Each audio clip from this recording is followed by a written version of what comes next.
Mike McCarthy's contract expires today, but the Cowboys hold exclusive negotiating rights through January 14th. After that, McCarthy will become a coaching free agent. Now, the Cowboys denied the Bears permission to interview McCarthy. And back here with Shefty, where do things stand with Mike McCarthy right now? Well, it doesn't sound like he's any closer to a deal with the Dallas Cowboys currently, Kevin, but we've seen the Dallas Cowboys always wait till the last minute on these types of deals. Go back to the start of the regular season. Dak Prescott signs on the day that the regular season kicks off. CeeDee Lamb kicks off late in the summer. Usually, these situations seem to linger until there's some sort of artificial deadline. And with Mike McCarthy being able to interview next week after January 14th, I would think that sometime here in the coming days, the Dallas Cowboys would step forward to see whether or not there is a solution for both sides to figure out whether Mike McCarthy can stay in Denver. But it is interesting that you would turn down the Chicago Bears. If you had no interest in bringing back Mike McCarthy, why would you turn that request down? If you essentially were moving on from him and knew you were moving on, that would not be very considerate to deny him the chance to talk to a team now that he could talk to next week. But the Dallas Cowboys,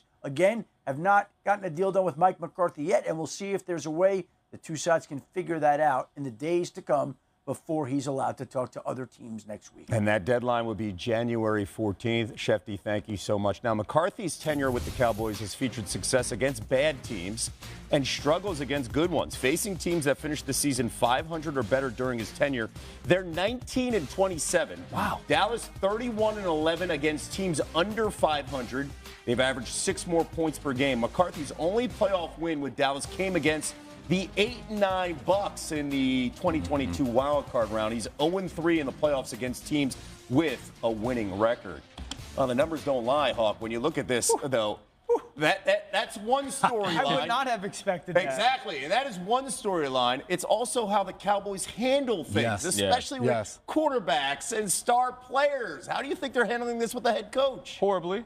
I think it's bad. I would hope that this means that they are re-signing McCarthy at this point. I don't see a reason to Shefty's point of withholding an opportunity from a coach that you're moving on from. So I hope with everything in my being that this means they're trying to work towards getting him a new contract. Would you, after seeing that graphic, would you, what's the justification to do it then? Because what you have is a coach that beats up with a good roster, at least it has been in the past years, on lesser teams. It's January 8th. Yeah. That is not a new graphic. That is not new statistics. Yeah. And again, with everything you said, if you made the decision to move on, I don't think anybody would fault the Dallas Cowboys for that. You can definitely justify just the timing. It's January 8th. Yeah. We should have understood and known this by this point already. And if you are going to move on with them, you actually undermine the people in position. The conversations around Dak of whether he can lead, whether he can, should we get behind him, should we not? Well, if the organization doesn't do it, it fuels those things. And you have a coach who's trying to take hold of a locker room by waiting to the last minute. The message you send is, I'm looking for anything else. Anybody else to lead this team, and that's not what you want in the leader of the organization. Do they want him more now that somebody else wants him? Like the fact that Chicago, he looks more appealing. He looks a little bit more appealing. You know, you let her go, and everybody else is looking in the room. You're like, dang, well, maybe I should have. That's what it kind of feels like. Because Jerry Sunday said, hey, we want our guys to talk. We want people that want to be here. So go out there and talk. He said the same thing with Ezekiel Elliott. He ends up signing elsewhere with the Chargers. But then McCarthy gets that opportunity and he denies it. So I got to imagine this is a reunion. My question is, all right, if you do bring McCarthy back, what's going to be different? Like, how do you change this going forward if you're the Dallas Cowboys? Because you haven't won a playoff game other than the Buccaneers, and the offense hasn't looked as good. See, that's my point. So if he comes back, do you fear this offensive scheme as a defensive guy when you're watching tape week after week and you're trying to get prepared for it? Is it a defense? Is it a scheme that double CD and we feel good? So number one, is he going to stay the play caller, or is he going to bring some type of different offensive philosophy in? Does he have to? Would you change it? I absolutely believe you have to.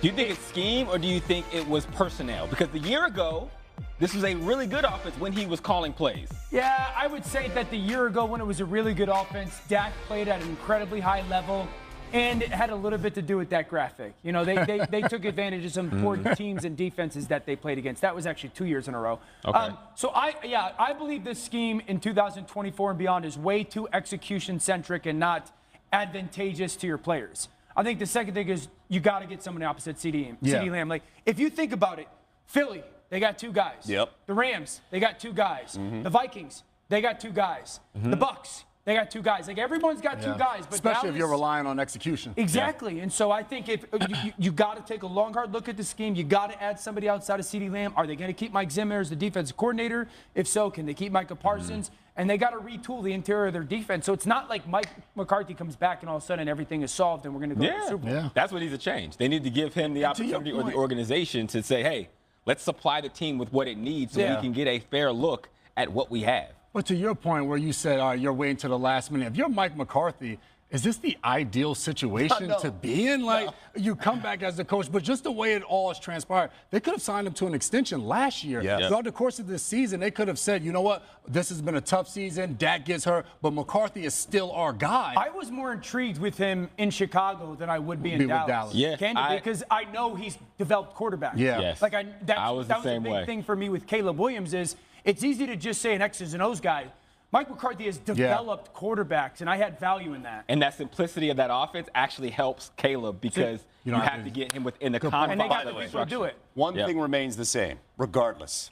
It's Jerry's world. Yes, sir. It is literally the A block on a Wednesday, getting you ready for the playoffs. And we're talking about the Cowboys, Him and right? his acting skills. And that's exactly He was what phenomenal. he was The Land great. Man. He was great at That's that. my show. That was a great 2.5. No, minute no, And cut Warner by made Jerry. the point that it All wasn't right. acting. That's just That was him, Yeah. clearly. Coming up on NFL Live, a tough Broncos defense will look to slow down the Bills' offense on Chubbs. First, Josh Allen facing a tough Broncos defense. Here's what he said today on his approach to this week. Continue with the preparation that we've had all year. I think it's a quote that my college coach had. It was, you dance with who brung you. We're not going to try to change anything. Don't have to do more or less. Just trying to continue and do what we're doing and make sure that we're, like I said, executing at a high level.